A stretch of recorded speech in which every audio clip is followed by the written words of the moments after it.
Okay, this is the Elna Supermatic I've been working on for Jamie's nephew.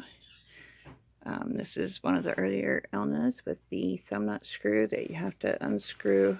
So do not tighten it too far, you'll crack it and break it. They're hard to find to replace and expensive, so don't lose it. But after you, that's how you put the cams on. But you have to have that at 0, and you have to have this at 0.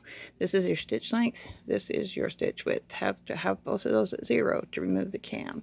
You use the little wrench actually to slide under the cam and remove the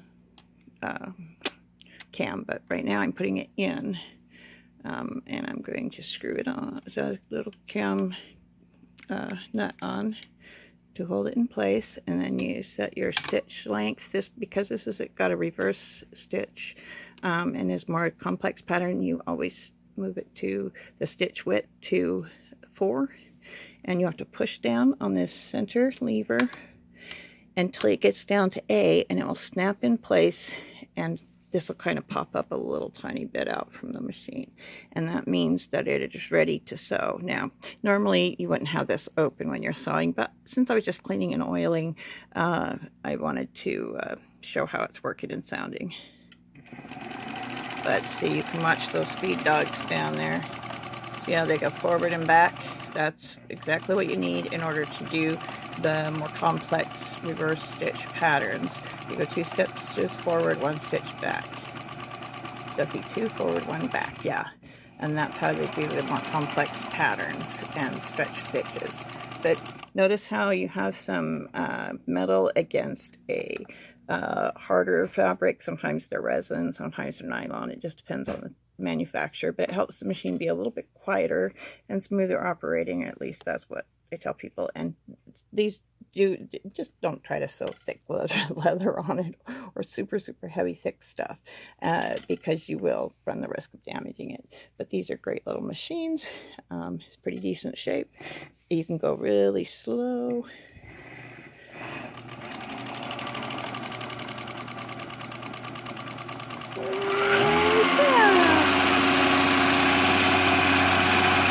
These can go up to 1,550 stitches a minute, and it would be much quieter, except that it has a glazed cam, or not cam, a glazed friction pulley.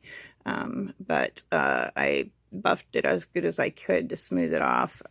They were not making them anymore for a while, but a couple people are making replacements. They're between $20 and $26, and just so you know, the light switch is right here for the machine. I didn't have it on. That's what it's like on, that's what it's like off. But that it is not a safety switch though, so the machine runs whether the light is on or off if you move the lever, the knee bar lever, to the right. I love these machines. These are just fantastic. Here's your bobbin winder right here. Flip it up to bind bobbins, and hold the outer wheel with your left hand, center the wheel with your right hand, twist forward on this one while you're holding that one still, and that will disengage the needle, or should disengage the needle. It doesn't always disengage the needle, so it's best to unthread the needle. Do not leave your project under the needle while you are winding a bobbin, just in case it does start stitching, and keep your hand away from the needle when you're winding your bobbin. It will disengage right here once the bobbin is full. It'll turn itself off, but you do have to lock the you have to turn this to the right and hold this still with left hand to lock it back into sewing position. This is your needle positioner right here. You can go all the way to the left. That's far left needle position, far right needle position. The reason it's not showing it right now is because I've got it on. When you have it on stitch width of 4, you can't tell, but here we go. So now that I put it on, put the stitch width at 1 for straight stitch, that's the only time your needle position actually is real practically changeable. But you have a center needle position, you have a far left needle position, and all the way over to the far right. So it's completely variable for the full width of the stitch, that you can place that straight stitch anywhere you want to when you've got a straight stitch. So fabulous little machine.